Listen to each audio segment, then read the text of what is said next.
मरहबा कहता हूँ उनको। अल्लाह उनको और हौसला दे, हिम्मत दे और सिरातुल मुस्तकीम पे चलने की तौफीक अदा फरमाए। और उनकी ज़िंदाबाद करता हूँ। ऐसे मौलाना चाहिए हमें, ऐसे कायद चाहिए हमें जो कुर्बानी देने के लिए आगे आएँ। पीसफुल प्रोटेस्ट करना, देखिए वो दूसरी बड़ी बात कह रहे हैं कि हम पीसफुल प्रोटेस्ट कर रहे हैं।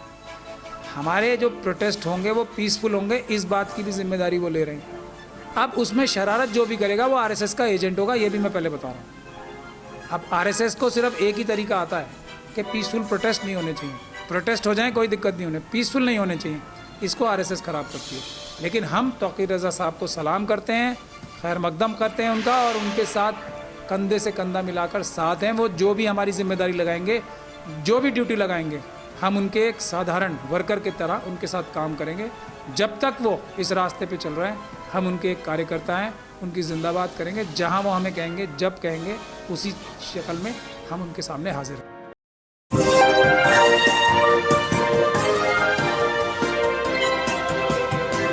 पल पल न्यूज़ में मैं हूं आपके साथ नदीम अकरम। गुस्ताखे रसूल नुपुर शर्मा ने जिस तरीके का बयान नेशनल टेलीविज़न पर देख करके जो एक माहौल बरगलाने की कोशिश की, उसके बाद से तमाम मुस्लिम संगठन सड़कों पर उतरे प्रोटेस्ट करने के लिए।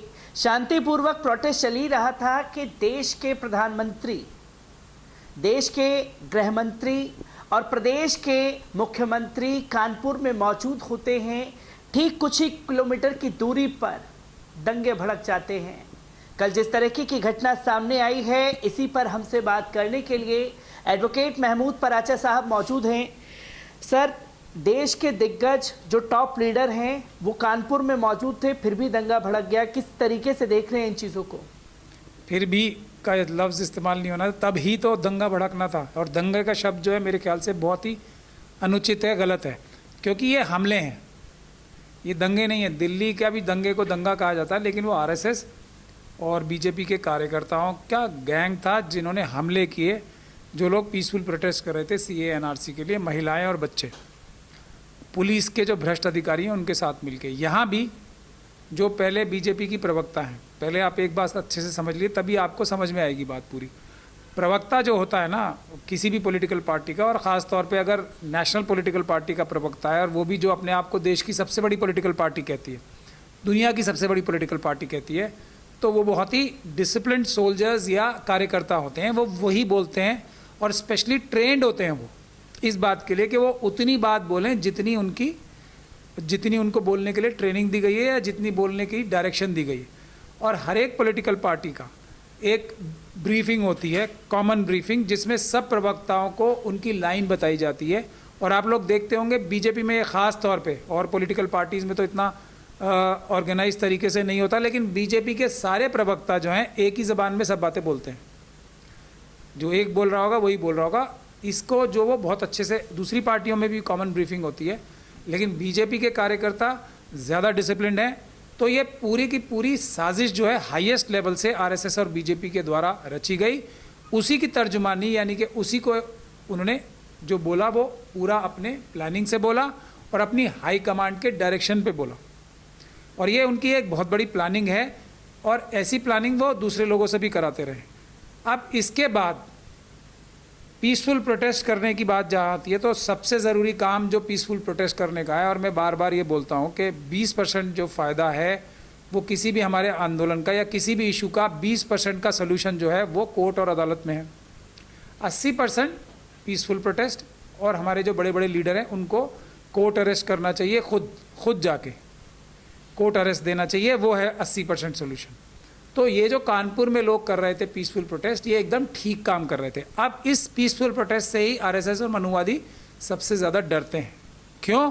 क्योंकि जब पीसफुल प्रोटेस्ट हुए, सीए एनआरसी के ख्वातीन ने, महिलाओं ने किए, उनके साथ SC ST और दूसरे लोग भी आए, तो सरकार को पीछे हटना पड़ा और सीए एनआरसी का कानून आज तक लागू नहीं हुआ। उसके बाद किसानों ने भी सीए एनआरसी के प्रोटेस्ट से सीखा और पीसफुल प्रोटेस्ट किए। उनके ऊपर भी गोली चली, जैसे मुस्लिम महिलाओं के ऊपर गोलियां चलवाई गई थी, हमले करवाए गए थे, उनके ऊपर प्रेस से झूठे इल्ज़ामात लगाए गए थे, बिरयानी का, इसका उसका, आतंकवादी होने का, फलानी दुनिया भर के। उसी तरह के सारे इल्ज़ाम किसानों के ऊपर भी लगे, खालिस्तानी, पैसे मिल रहे हैं बाहर से, आतंकवादी, ये वो सब, उनके ऊपर भी गोलियां चलवाई गई, उनके ऊपर भी हमले किए गए। लेकिन वो लोग भी बहादुरी के साथ संविधान के तरीके से पीसफुल प्रोटेस्ट करते रहे, तो प्रधानमंत्री को माफ़ी मांगनी पड़ी।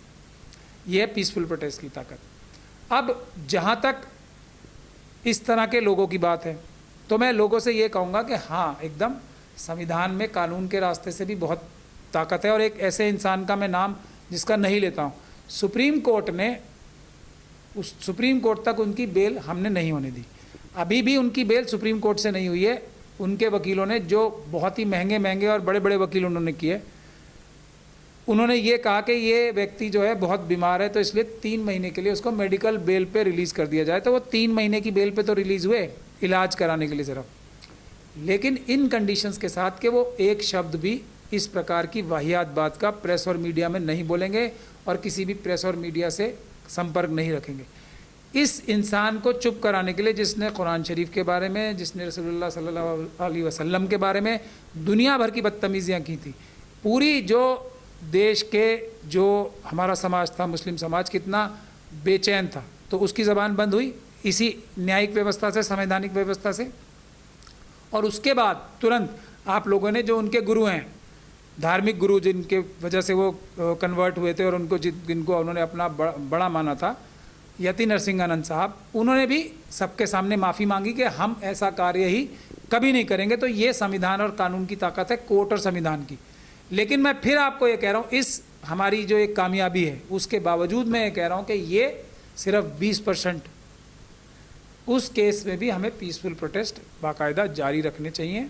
और उसी की वजह से असली कोर्टों को भी, अदालतों को भी, जिनके ऊपर दबाव है, 4 सुप्रीम कोर्ट के जजेस प्रेस कॉन्फ्रेंस करके कह चुके हैं सिटिंग कि हम पे दबाव है, तो वो दबाव कम करने के लिए भी आवाम को बड़े बड़े पीसफुल प्रोटेस्ट करने चाहिए और ये कहना चाहिए कि हम अदालतों के साथ खड़े हैं, कोई भी उनके ऊपर दबाव नहीं बना सकता। तो ये एक तरह से हमारी जो संवैधानिक व्यवस्था है उसके लिए भी फ़ायदेमंद बात होगी। पीसफुल प्रोटेस्ट से मैं अपनी जहाँ सफलताएँ हैं वहाँ भी बोल रहा हूँ कि ये 20% ही फ़ायदा होगा, इससे 80% फ़ायदा फिर भी पीसफुल प्रोटेस्ट से हो। क्योंकि पीसफुल प्रोटेस्ट की बात तो की जा रही है। कानपुर में लोग जो हैं जुमे की नमाज के बाद निकले, पुलिस प्रशासन खुद दंगाइयों के साथ पत्थर चलाता हुआ दिखाई दिया। कानपुर के शहर काजी के साथ में बदसुल्की होती है, पर मीडिया को वो तस्वीरें नज़र नहीं आती। दिन रात एक टीवी पर वीडियो चला दिया गया और स्लो मोशन में बार बार 15-20 बार पूरे शाम तक एक ही चीज़ दिखाई जा रही है कि ये देखिए मुसलमान ही दंगा करा रहे थे। पर पुलिस प्रशासन की जो भूमिका रहती है,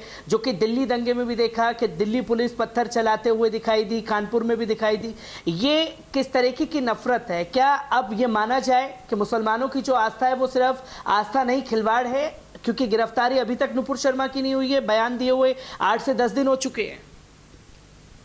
पहले तो आप मीडिया किसे कह रहे हैं? मीडिया तो आप हैं, आप तो सच्चाई दिखा ही रहे हैं। आप उन क्रिमिनल्स की बात कर रहे हैं जो इस साजिश का हिस्सा हैं हमारे देश को कमज़ोर करने की। चाइना और पाकिस्तान के साथ मिलकर एक बड़ी साजिश चल रही है कि SC ST OBC और माइनॉरिटीज़ के लोगों में, महिलाओं में देश के लिए इनके ऊपर इतने जुल्म किए जाएं कि देश में अफरा तफरी का माहौल बने।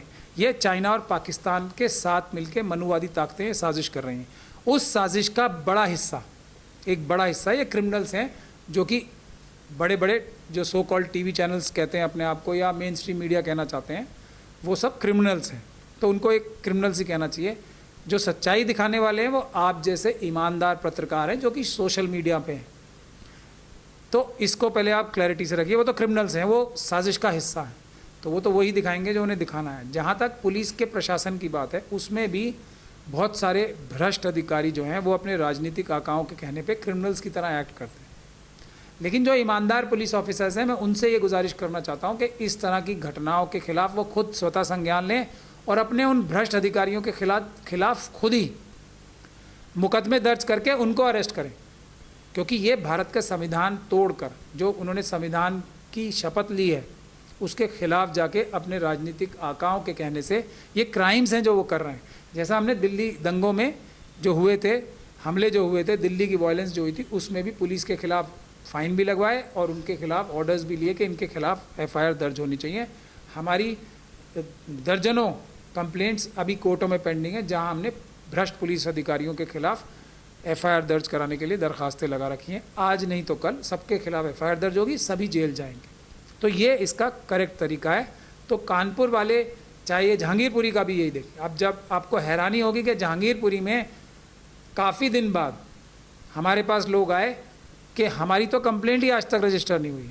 तो ये देखिए कि हमारी तरफ से कितनी गलती रहती है कि हमले भी हम पे होते हैं, मुस्लिम समुदाय के ऊपर, शेड्यूल कास्ट समुदाय के ऊपर, शेड्यूल ट्राइब के ऊपर, ओबीसीज़ के ऊपर, और हम लोग एफआईआर भी दर्ज नहीं करा पाते हैं अपनी।